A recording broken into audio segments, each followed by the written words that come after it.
Guys, welcome back to Camp House Barbecue. Um, Today I had a request from my wife.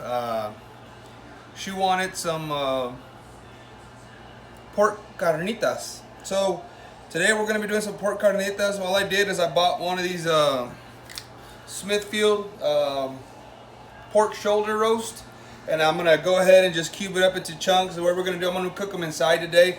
We're gonna flash fry them and then braise them slowly till they fall apart and get like carnitas. And I'll show you all the steps that I do it to get it to where we'll get it to braise to fall apart. The ingredients I'm gonna use and all that good stuff. And then I'll show you what I do once I break it apart and get it to get that crispy texture right on top. So let's get started, guys.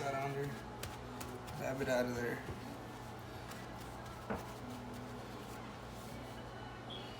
Normally what I like to do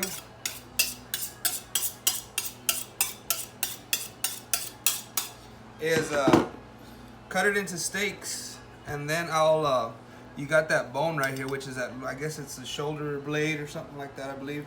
And let me get this off first. So first of all, I'll get this fat cap of the skin part out, because that'll take a little longer to cook. I'll still cook it because it's the good stuff, but I'll go ahead and I'll put that separate, because I'll show y'all what I'll do with that after a while. But I'll go ahead and take this skin cap off.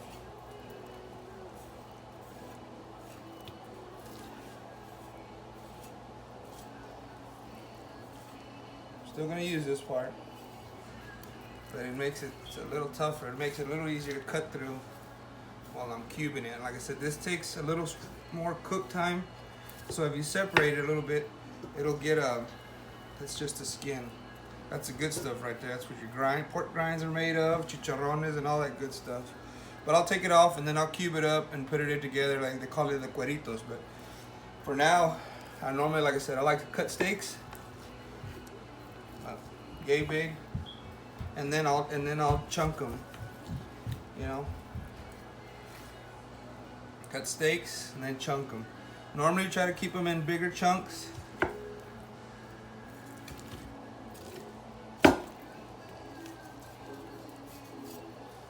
There you go, and then I'll chunk them out.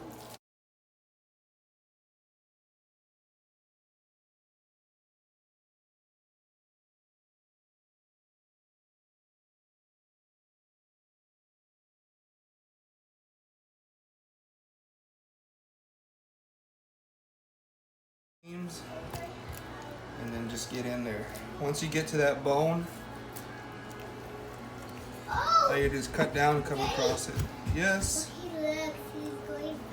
He's going faster? Okay. I'll be right there.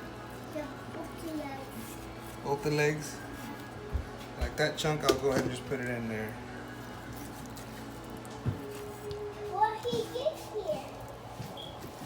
My daughter decided to play hooky today and stay with daddy, so she skipped daycare. I'll go ahead and just chunk it.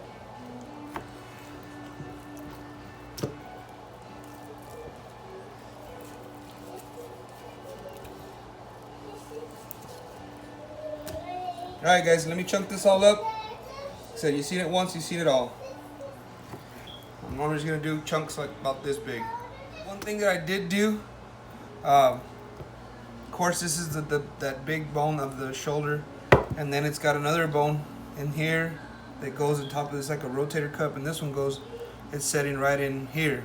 What I did, just follow the crevices, the joint, and break them apart. Normally I like to throw these in there. Everybody knows the bone gives it flavor, and then eventually all this meat you couldn't get to will fall off. Once you bring it out, you can break it apart, but I like to put it in there with the bone, because you know the bone makes it better. And then I'm going to show y'all what I'm going to do with this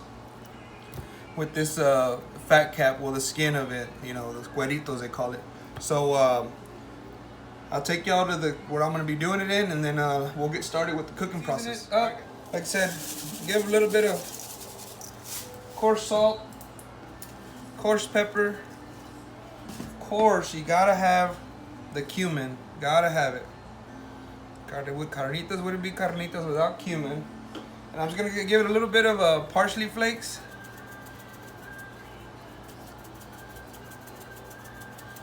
Like I said, this is all to flavor, guys. This is what I do. So here's a little bit of thyme leaves.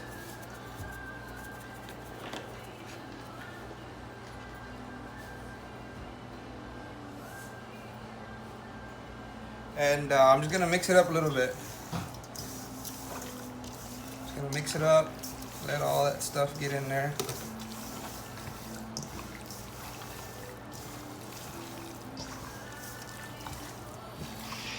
Basically, normally you're gonna see the main ingredients of salt, always the salt. I mean, all this other stuff is just stuff that I add to personal flavor. You're gonna hear some video feedback in the back. That's my daughter there. She's on YouTube also. So, like I said, working house, working family, and some cumin. Cumin is awesome, guys.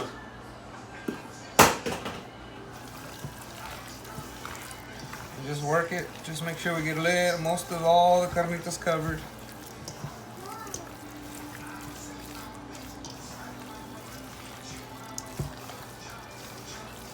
There we go. All right, guys. Let's get to this, guys. So I forgot. I was looking for add a little color. So I had this Dos Pendejos Panza Rub. It's ancho and cascabel chilies. It's normally a menudo mix and an enchilada mix, but I'm gonna try and put it on here to give the meat a little color, a little red tint to it, and see how it works out.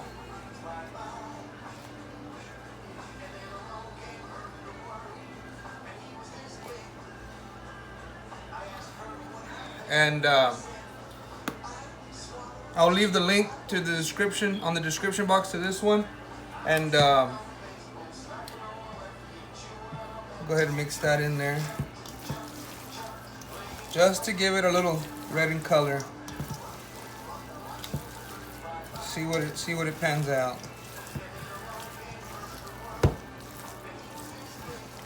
Chili powder, but I had this one. Let's give it a try. Panza Rub.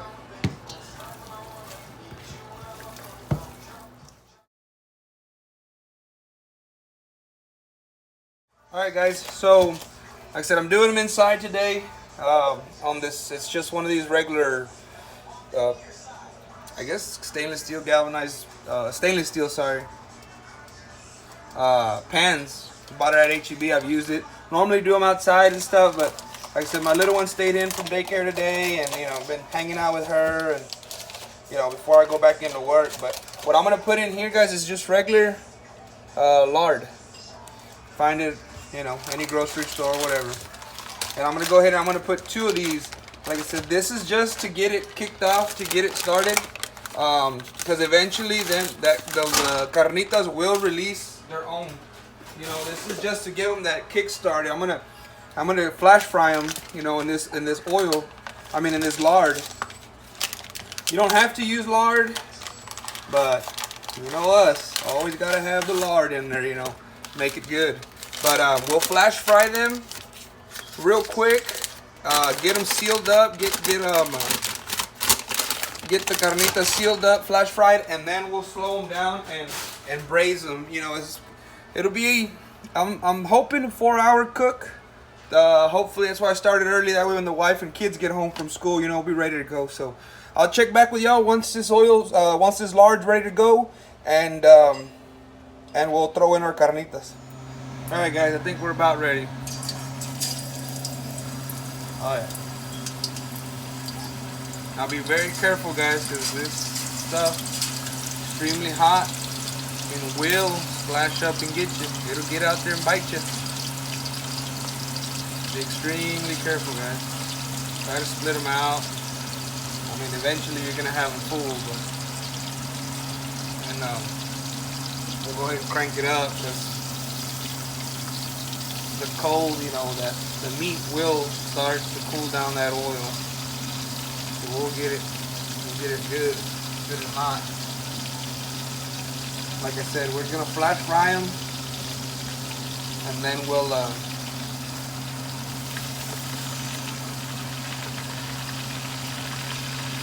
come on back and then start braising them to break down those collagen. As you can see, they're starting to hang out. I mean, they're starting to slow down a little bit because of temperature. I'm gonna put a little bit, give them some time, then I hit up the other batch.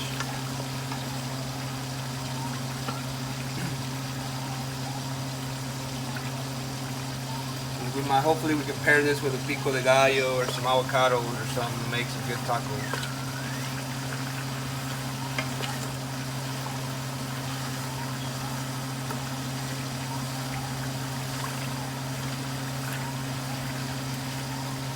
You see how they get that color real quick.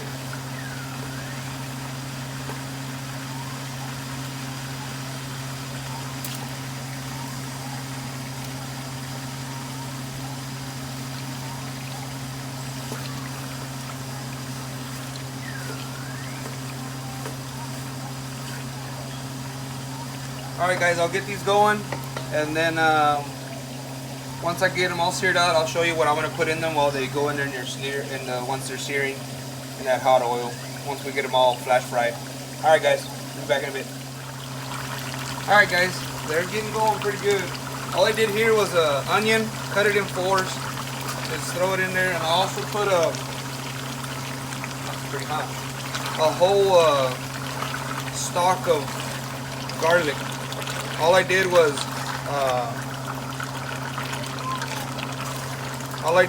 cut both ends and then cut it in the middle and put them all in there. Put that on there. Get that to the bottom, but you can see they're grabbing some color real quick. I've got it on high, full force, guys. Full force. It's kind of slowed down since then due to the Carnitas are starting to release some of their moisture already.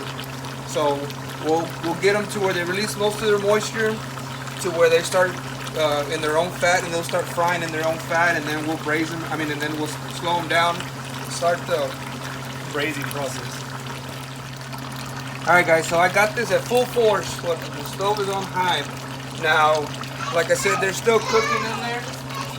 It smells good. You heard my daughter. It smells good. It's starting to smell good in here. You'll see this. I'm going to put it on here. Remember that skin layer? I'm going to put it on there, and that'll kind of help keep that steam in there. And that'll steam that there. Of course, it's not perfect because it was just one piece, but that'll help keep that steam in there. And then once this will cook also, it'll render down all that fat in there, and it'll release some of that fat. And then I'll chop it up. My wife doesn't really like that, but I'm a fan of that. Those cueritos, chop them up, they're delicious. So I'm gonna let this go for a little bit. Let them fry, come in here and stir them every now and then so they don't get stuck to the bottom. Like I said, I got my stove full force, so we'll check back here after a while. Alright guys, so we're about, I want to say an hour in, and you can tell where all the juices have, it has released a bunch of its moisture. So now what I'm going to do, I'm going to go ahead and I'm going to add one special ingredient. It's a secret, guys. Oh, I'm just kidding. It's probably been all over Facebook and everything. But it's just, I don't know if you can see it, simply orange juice. That's all it is. That's all it is. Now I'm going to go a cup and a half of it or so and just put it in there. The acidity of course, is going to cool it down, and then I'll bring it up back to boil again. Get it up. The acidity of the orange juice and the pork mixture, it does something to it. As you can tell, the skin of it has shriveled up a little bit. It's still a little tough. It's still going to need some, but like I said, we already got it to where we flash fried everything. We're going to bring it up to a boil and then bring it back to a simmer, and just let it braise in there for quite a while till it breaks up, and then we'll follow the rest of the process. And I'm sorry guys, I know a lot of this stuff I'm not giving measurements, but I was used to brought up cooking with my grandma and my mother, and if you know Hispanic moms, they don't have a recipe for anything, they just go to taste. So I was brought up that way, and that's the way that I've brought my style of cooking is of you know, we cook to taste, cook to color, cook to, you know, to basically personal preference is what it is. But I'm sure, you know, if anybody would be interested in something, I could put down a recipe with measurements and stuff like that. But I apologize for that, as I was brought up as of a cook to taste from my grandmother and my mother. So we're gonna bring this back up. As you see, it didn't take long to bring up to boil real quick, and give it a nice stir. And then I'm gonna shut it, and I'm gonna let it braise for a while, and then we'll check back once we get closer to being finished. All right, guys. So pretty much they're about done. We're at about the 3.5 hour mark, and like I said, since then I've slowed them down, just had them slow right here, stirred them on the occasion just so they don't stick. And a lot of times this little deal right here, when you can do that, break it apart, like I said, this is just little things that I like to trick, whatever you want to call it. But to me, when this thing is cooked, everything else is pretty much done, because this takes a lot of rendering to cook to get tender. So I mean, you can cut right through it, and not only does it taste good, but it acts like a timer, so that'll work. And once we start shredding it, I'll check back. Kids are home from school.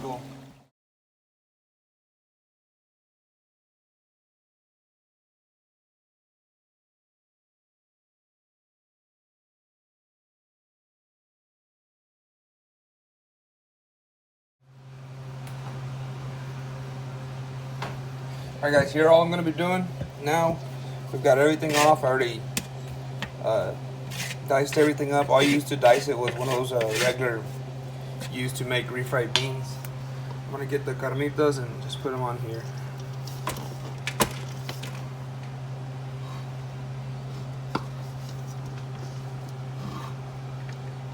Just do them like so. Now we'll move them around.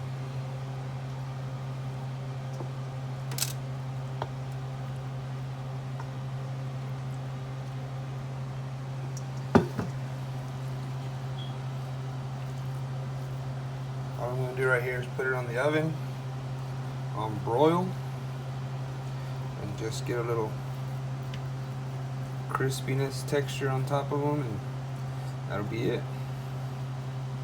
Next time you'll see them, we'll be plating them.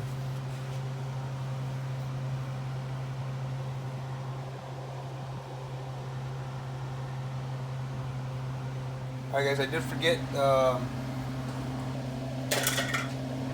once I'm done, I get some of that reserve from where I guess you could say some of the reserve fat that came off of while rendering it all out, and I just put some on top just to make it crisp up a little bit. Alright.